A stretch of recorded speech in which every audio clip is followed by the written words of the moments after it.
Thanks for staying with Bernama TV. Here are this week's top stories. Palestinian president urges Hamas to lay down arms and hand the running of Gaza to his Palestinian Authority. And Trump administration proposes major shake-up of U.S. state government. Later in our Point of View segment, we speak to Dr. CHEE from the University of Nottingham, Malaysia.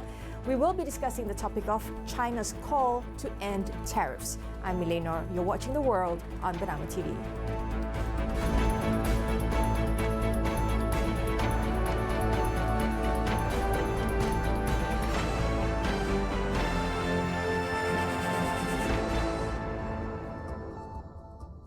We begin Bernama World with this.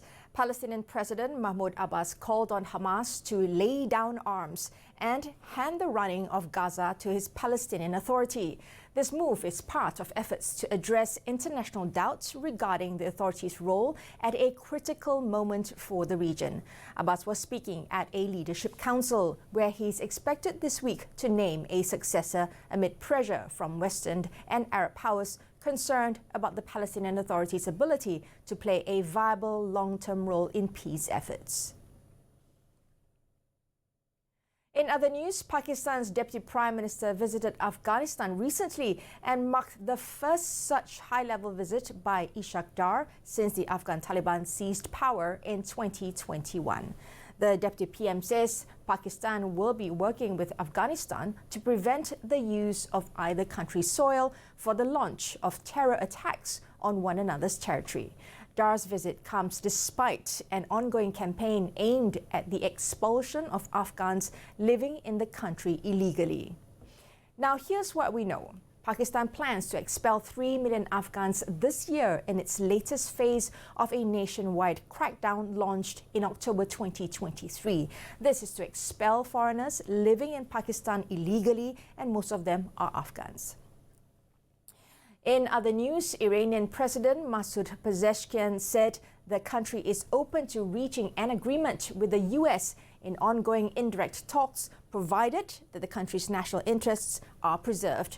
During a meeting in Tehran, Pezeshkian expressed readiness for an agreement within a defined framework while ensuring Iran's national interests. However, he warned that if U.S. representatives refuse to negotiate on equal terms, Iran will continue on its own path. The president noted that Iran remains neither optimistic nor pessimistic about the negotiations. Tehran does not seek conflict, but will resist any attempt at coercion, emphasizing that Iran will not tolerate pressure or bullying. Next, the United Nations says security in Haiti is deteriorating and the magnitude of the violence has sown panic among the Haitian population.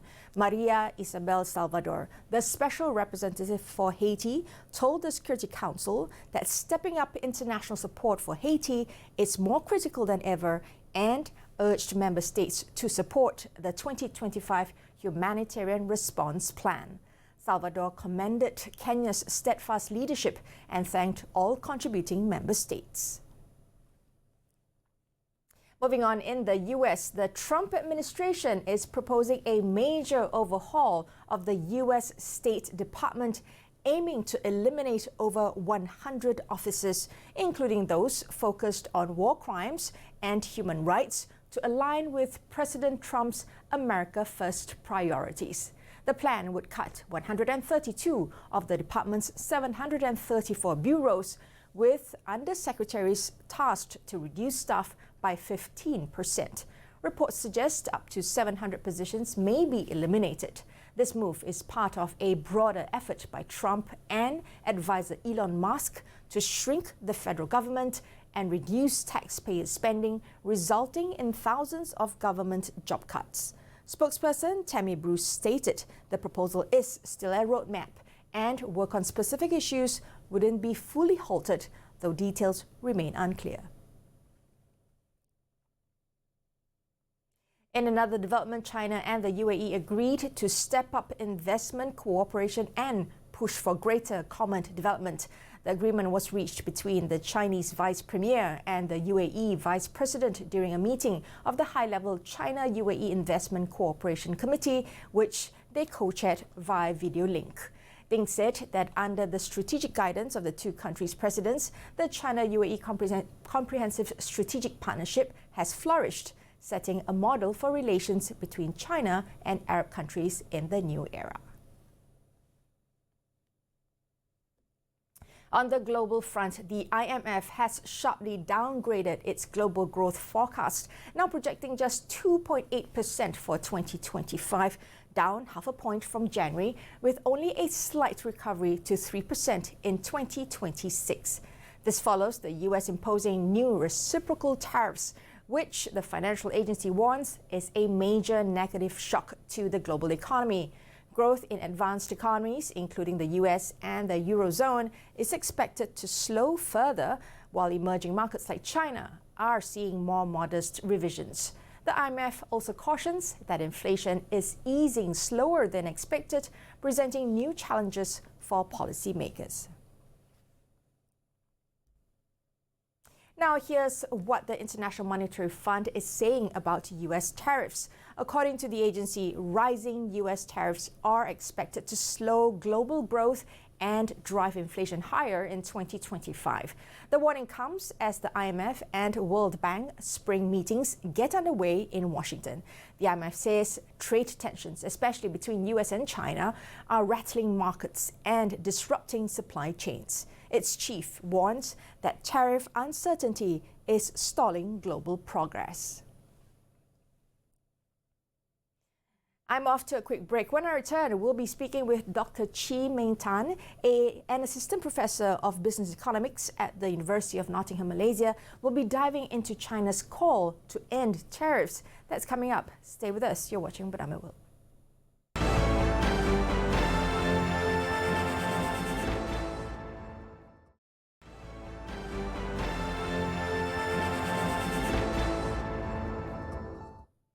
Welcome back. Now, China is urging the United States to cancel all unilateral tariffs as a condition to end the long-running trade war. While the US signals openness to rethinking its tariff policy, mutual distrust and strategic rivalry remain. What would ending these tariffs mean for the global economy? And is a reset in US-China trade relations truly on the horizon? Joining us virtually to share his insights is Dr. CHEE Tan, Assistant Professor of Business Economics at the University of Nottingham, Malaysia. Now, Dr. Tan, why is China pushing now for a full removal of US tariffs? And what does this signal about its economic priorities? Well, China has always been an export-oriented economy. So when the Trump tariffs were actually enacted, it has proved to be very, very inconvenient for the Chinese because that was part of their major economic growth strategy, exports. So it's unsurprising that for the most part, many economists and many people in the world actually see tariffs as actually a bad thing. It makes things more expensive and it causes costs to actually go up. So as a result, it's not surprising that the Chinese would actually ask for these sort of things, partly because it is to their advantage to actually do that. But of course, would the tariffs actually be completely removed? That's a different question altogether.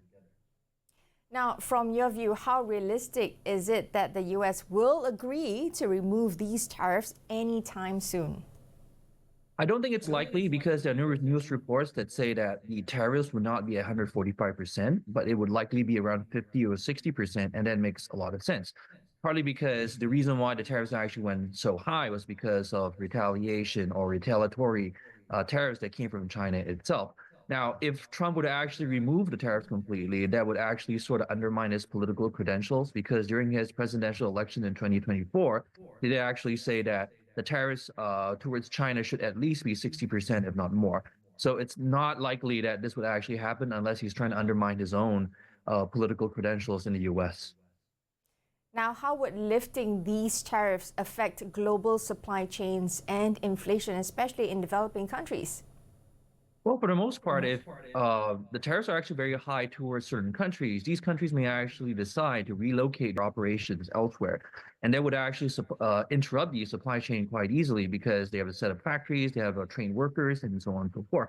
So I would say that without the tariffs, people don't have to really move their operations and production elsewhere, and that's actually going to be helpful.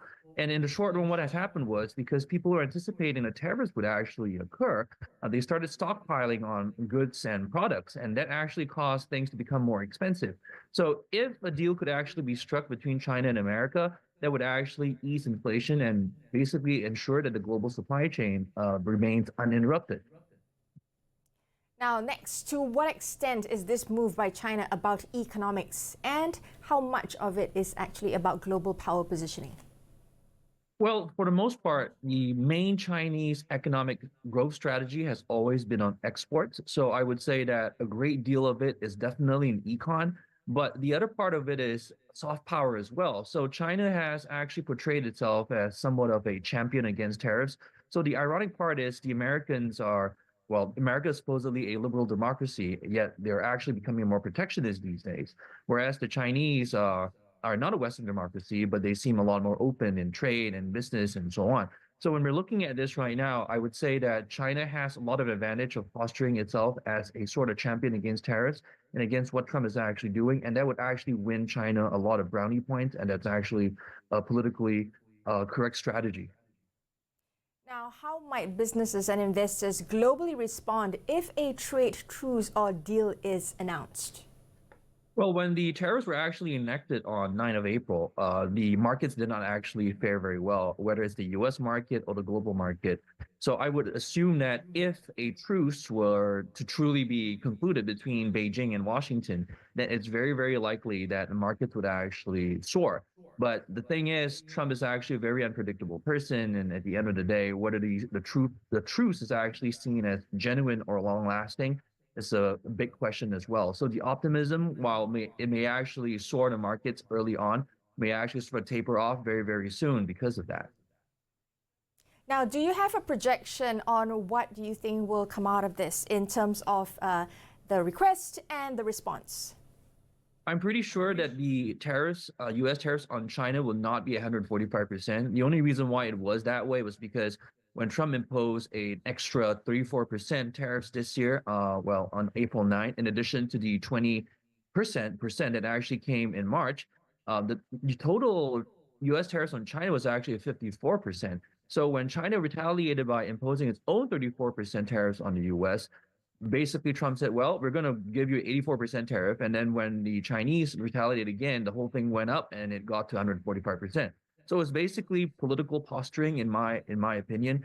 China cannot be seen as weak, so it needs to retaliate. And Trump has always talked about how it's really important that, you know, we make America great again. So tariffs is part of that plan. So that was actually something that was done probably at a whim, maybe to an extent. So I would say that it's unrealistic, 145%. It will definitely go down. Now, I think there are comments around, whether it's social media, around the sources saying that this is market manipulation. What are your thoughts on that? Well, we don't know for sure. I mean, there's definitely a lot of people who say that Trump has actually did this incidentally to crash the market so that some of his friends or allies could actually buy things on the cheap. We don't know whether that's true for sure.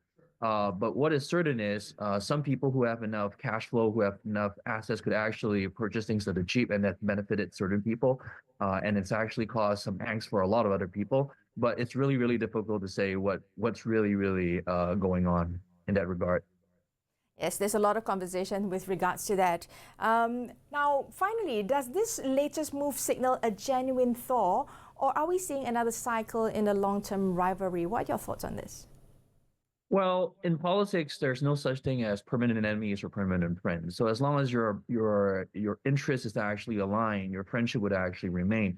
Now, there are a lot of people in America that actually see that actually see China as the greatest rival of the Americans. And so it wouldn't be very surprising that the sort of trade war and the sort of the hostilities in terms of speech and actions may actually continue in the short term. Now, things could actually get worse, of course, depending on what actually happens. But I would say any thaw right now would actually be temporary. It may not actually last for a very long time, and it depends on the general interests of both nations. Now, I just wanted to touch a little bit more on China's side. How do you think they are projecting that the US will respond to this request?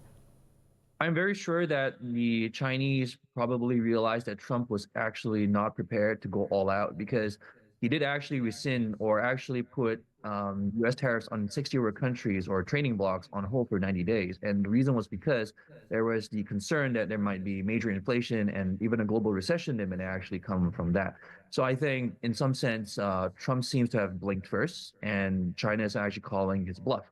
So I would say that Beijing is probably likely projecting that the tariffs will not be 145%. It will be much lower. I would say that around 50, 60% is actually probably reasonable. And that's hopefully, and probably what they're actually thinking about. Thank you so much. And I thank you so much for those insights, because I think a lot of people are questioning what's going to happen next, especially with what seems like a backing off from the China side. And it feels as if America is winning again. So perhaps this is the next move that everyone is watching for. Thank you so much for your comments and for your insights. That was Dr. Tan. And I'm off to another quick break. We'll be back with more updates. This is The World on Bernama TV.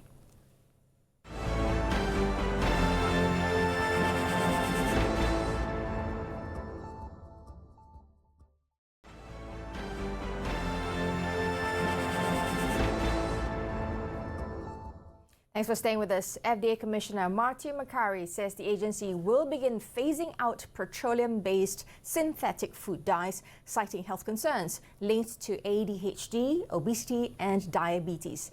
At a Washington press conference, Makary announced plans to revoke authorization for 2 dyes in the coming months and work with industry to eliminate 6 more by the end of next year. Today, the FDA is taking action to remove petroleum-based food dyes from the U.S. food supply and from medications. For the last 50 years, American children have increasingly been living in a toxic soup of synthetic chemicals. The scientific community has conducted a number of studies raising concerns about the correlation between petroleum-based synthetic dyes and several health conditions. Cancer and diabetes in young people is going up at an alarming rate, and nobody seems to know why. We have to turn our attention to underlying causes, such as chemicals and toxins that children are exposed to, not just more insulin and chemotherapy.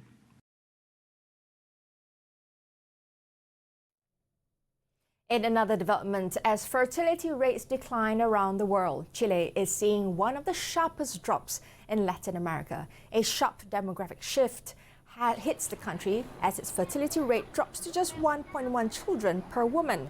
Experts warn this trend could strain healthcare and social systems as the population ages and birth rates continue to fall. Hospitals are already cutting back on maternity services, shifting resources to meet other needs. Meanwhile, sociologists say cultural changes and economic pressures are driving the shift.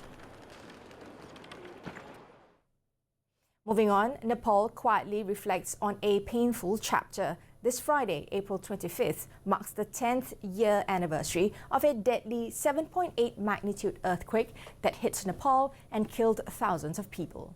A second major quake struck on May 12th, east of the capital Kathmandu, just as Nepalis were beginning to recover from the previous earthquake. The quakes killed 9,000 people, injured more than 22,000, and damaged or destroyed more than 900,000 houses. In other news, the decline of mole crabs on Brazilian beaches has raised concerns among scientists. Once abundant in Rio de Janeiro, these cute crustaceans have completely vanished from the city.